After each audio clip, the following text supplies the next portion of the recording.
말씀은 구약성경 여호수아 21장 4절에서 7절까지입니다.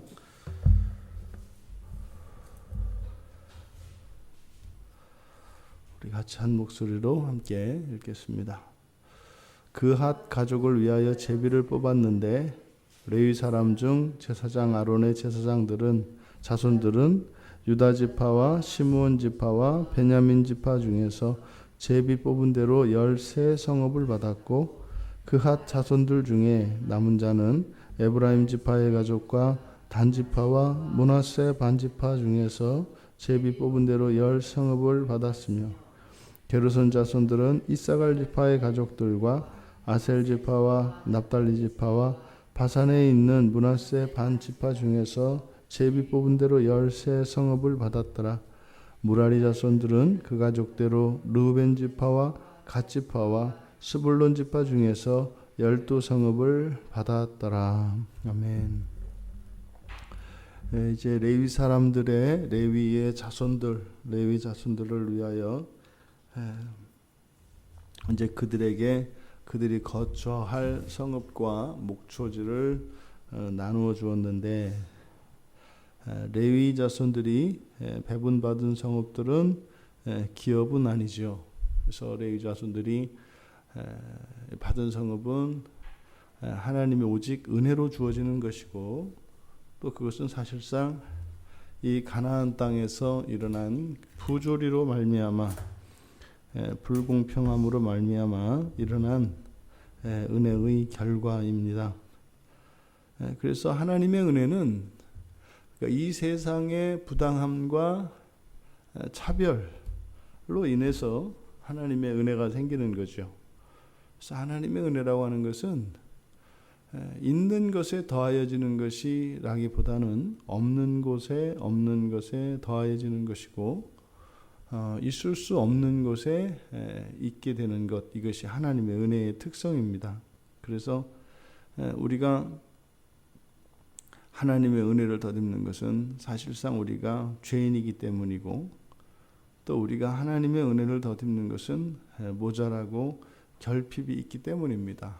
그래서 있는 것을 더 풍요롭게 하는 하나님의 은혜가 분명히 있습니다만 1차적으로 하나님의 은혜의 성격이라고 하는 것은 죄된 세상에서의 불공평함, 부당함에 대한 하나님의 위로인 것을 우리가 기억해야 합니다. 그 말씀은 우리가 기독교인으로 세상을 살아갈 때 우리가 때로는 신앙으로 말미암은 경우도 있고 또 우리들의 약점과 우리들의 연약함, 그 사회의 부조리와 만연한 악으로 인해서 이런 차별과 부당한 대우를 받을 수 있습니다. 그래서 그것 자체로 우리가 낙심을 하거나 그것 때문에 분노할 것이 아니라 거기에 더하여지는 하나님의 은혜가 있다는 것을 잊지 말고 하나님의 은혜를 의지해야 할 것입니다. 그핫 가족을 위하여 이제 4절은 레위의 자손들 가운데 그핫 가족을 위해서 나누어진 성읍을 먼저 나누어 주었다. 제비를 뽑았다. 이렇게 이야기를 합니다. 레위에게는 세 아들이 있죠. 창세기 46장 11절에 의하면 게르손 또 고핫이라고도 하고 그핫이라고도 하는 여기서는 그핫으로 나와 있는 그핫 그리고 무라리 이렇게 셋입니다. 그 중에 게르손이 원래 장자죠. 그핫은 둘째고 무라리가 셋째입니다. 그럼 일반적으로 장자 순서로 장자로부터 이렇게 쭉 이름이 열거되는 것이 맞는데 장자인 게르손은 두 번째로 가고 첫 번째로 그핫의 이름이 나옵니다. 바로 이 그 세 아들 중에 세 자손 중에 그핫 자손을 가장 우선시하고 있는 것을 우리가 볼 수 있습니다. 실제로 받은 성읍을 보면 그핫 가족을 위하여 뽑은 제비가 13 성읍이고 또 그핫 자손들 중에서 아론의 자손들을 제외한 나머지 그 나머지가 또 10성읍, 그래서 총 23성읍을 받습니다.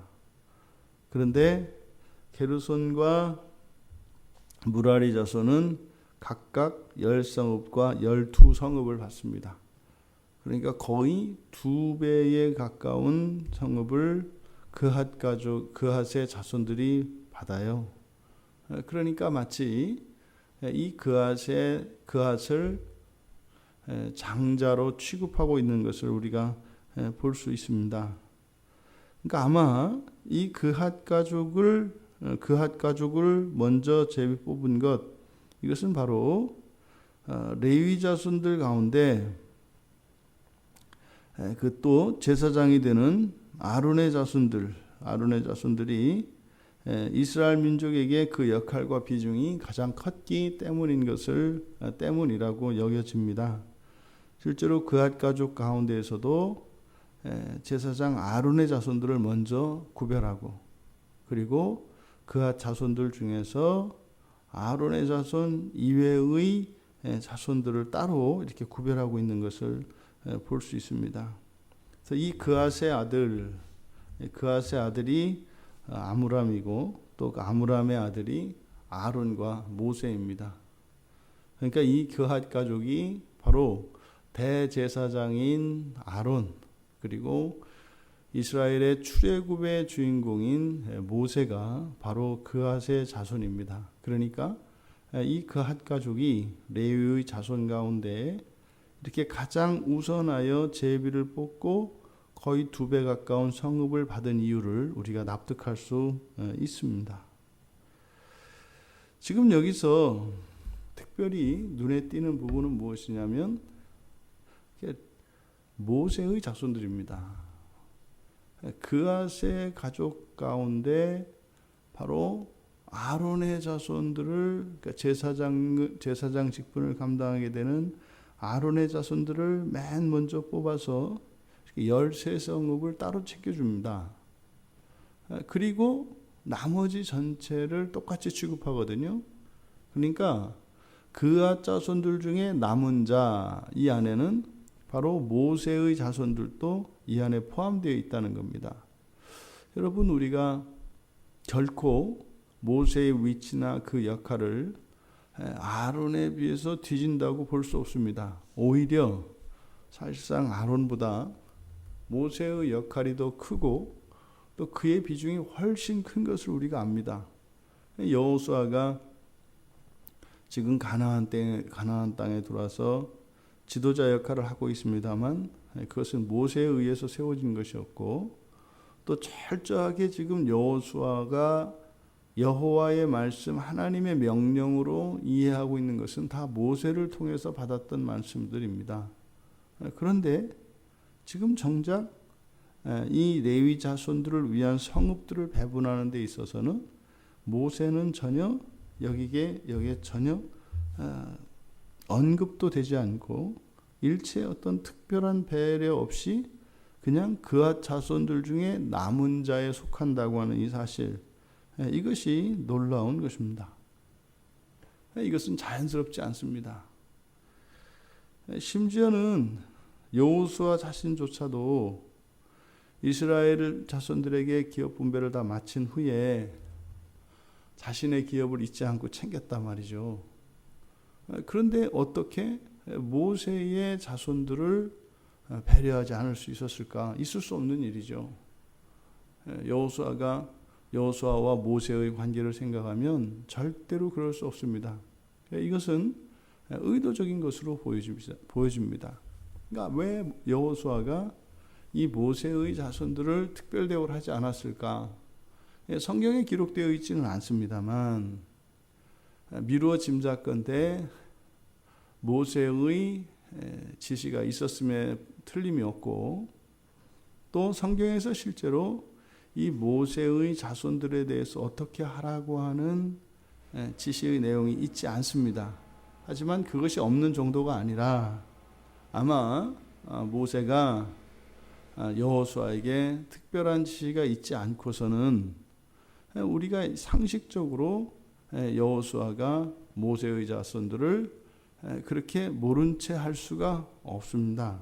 그것은 아마 하나님께서 모세가 이렇게 신격화될 것을 우려하여 그의 시체까지도 감추셨던 것처럼 모세의 자손들이 지금 여호수아 영도 하에 있는 이스라엘 공동체 내에 오히려 분열의 씨앗이 될 것을 분열의 씨앗이 될 수 있는 가능성을 아예 제거하기 위해서 모세의 자손들은 모세의 권세와 권위와 전혀 영향을 받지 않도록 연결짓지 않도록 의도적으로 그렇게 한 것으로 보입니다. 그것은 절대적인 여호수아의 리더십을 위한 것으로 보여져요. 그러니까 아마 이 모세가 자신의 자손들에게 배당되어질 그 성읍들을 배분하는 일에 있어서 그렇게 자기의 자손들을 따로 챙기지 못하도록 한 이것은 아마 이스라엘 공동체의 성격이 그 특성이 바로 여호와 하나님을 섬기는 신앙이 있다는 것을 보여주기 위한 것인 것 같습니다. 여호수아가 그래서 그앗 가족을 위해서 제비를 뽑고 그 가운데에서도 제사장 아론의 자손들을 맨 앞에 세운 것을 통해서 우리가 알 수 있습니다. 앞에서 여호수아가 재정 분리를 했다 이렇게 말씀을 드렸습니다. 세겜과 실로에서 성막과 회막으로 이스라엘 공동체는 이렇게 신앙과 정치, 그러니까 종교와 정치가 분리되었고 또 이스라엘의 중심은 종교 신앙이 아니라 정치였습니다. 여호수아에 의해서 땅이 배분되어지는 신앙, 종교와 정치가 분리되어 있지만 정치가 우위에 있는 그런 정치 체제를 가지고 있는 것이 여호수아 당시였습니다. 그런데 모세는 바로 이 부분 여호수아에게 전해줬던 것이 바로 이스라엘 공동체는 신앙이 우선한다는 거죠. 그러니까 여호수아가 땅을 분배하면서 있었던 이 일과 모세가 여호수아에게 가르쳐준 그 가르침과는 다르다는 것을 우리가 알 수 있습니다. 그것은 여호수아가 모세의 뜻을 깨닫지 못한 것이든 또는 여호수아가 그 모세의 말에 대하여 불순종한 것이 되었든 어쨌든 모세가 이야기해 준 것과 이 여호수아가 실제로 땅을 분배한 이것 사이에는 큰 차이가 있다. 다만 레위 지파 내에서는 바로 아론의 자손을 앞세움으로써 그러니까 바로 신앙이 종교가 우선하는 것임을 나타내 줍니다. 그래서 장남인 게르손이 2배를 받아야 함에도 불구하고 그앗에게 2배에 해당하는 성읍을 준 것, 그것은 제사장을 특별 대우하는 것이죠. 그러니까 레위 지파 내에서는 바로 제사장의 상징적인 위치, 그것이 이스라엘 공동체의 특성이라는 것을 나타냈습니다만 전체 이스라엘 공동체 내에서는 여호수아 중심의 다시 말해 정치 중심적인 정치 체제를 가지고 있었습니다. 이것이 이제 이스라엘 공동체의 문제점이고 장차 이렇게 분리되어져 있는 정치와 종교가 합하여져야 되겠고 또 그것이 더 나아가서는 완전한 신앙 우위의 신앙 우선의 공동체로 바뀌어야 할 것입니다. 이 뒤에 어떤 일이 일어나는지 우리가 알지 않습니까? 그래서 사사기 시대에 왕이 세워지는 이유가 바로 여호수아에 의해서 정치 우선, 종교에 비해서 종교보다 정치를 더 우위에 두는 이러한 체제가 형성이 되었기 때문에 그 결과로서 왕정이 생겨난 것이다. 사실 뒤에서 우리가 사사기를 지나고 이제 사무엘 시대에 들어가서 사무엘 때 이스라엘 백성들이 갑자기 이제 왕을 요구하는 이것이 단순히 고대 근동의 다른 나라들을 본받아서 하는 것으로 우리가 이해를 했었습니다만, 지금 바로 이 여호수아서의 마지막 부분을 우리가 살펴보면서 왜 백성들이 왕을 요구하였는지, 그것은 바로 가나안 땅에 들어올 때부터 신앙보다 왕을 중심으로 하는 정치 지도자를 더 우월하게 여기는 이러한 일이 이미 여기에 있었다는 것입니다. 사실은 거슬러 올라가면 바로 이들은 광야에서도 사실은 제사장 아론에 의해서 영도되기보다는 모세에게 영도되었기 때문에 사실상 여호수아도 그 관행과 그 관습을 따르고 있는 것이죠. 그러니까 이렇게 신앙 중심으로, 제사장 중심으로 이 국가의 체제와 삶의 질서가 바뀌는 것이 쉽지 않은 것을 우리가 알 수 있습니다. 우리도 마찬가지입니다. 우리도 우리의 일상생활에서도 우리의 신앙을 맨 앞세우고 그것을 따라가는 것이 쉽지 않죠. 실제로 이 지도자의 역할이라고 하는 것은 우리의 주권, 우리 개인의 자유의지이겠고, 또 제사장 그리고 신앙이라고 하는 것은 하나님의 말씀이고 신앙의 의무와 신앙인으로서의 도리를 이야기하는 것입니다. 이 여호수아가 레위 자손들의 요구에 이 성읍들을 나누어주는 이 대목 안에서 이스라엘 공동체 안에서는 적용하지 않았던 이 제사장 직분을 감당하는 아론 자손들이 우선한다라고 하는 이 원리, 이것을 우리에게 보여주고 있습니다. 우리의 삶 속에 우리들이 적용해야 될 부분이 무엇인가를 가르쳐 줍니다. 우리의 삶은, 기독교인들의 삶의 중심은 우리들의 무엇보다 더욱 중요한 것은 신앙이라고 하는 사실을 잊지 말아야 합니다. 우리가 사용하는 이름 가운데 그래서 그리스도인이 가장 우선인 거죠. 그리스도인이라고 하는 이름이 있고, 또 우리들 가족에 속한, 그리고 우리들 개인들이 가지고 있는 그 이름이 있다고 하는 이 사실, 이것이 성경이 우리에게 가르치는 바입니다. 우리가 이 세상을 살아가면서 점점 주님 앞에 가는 날까지 우리들이 가지고 있는 사적인 이름들은 희미해져가며 마침내는 소멸하게 될 것이고, 마지막에는 그리스도인이라는 이름만 가지고 가게 될 것입니다.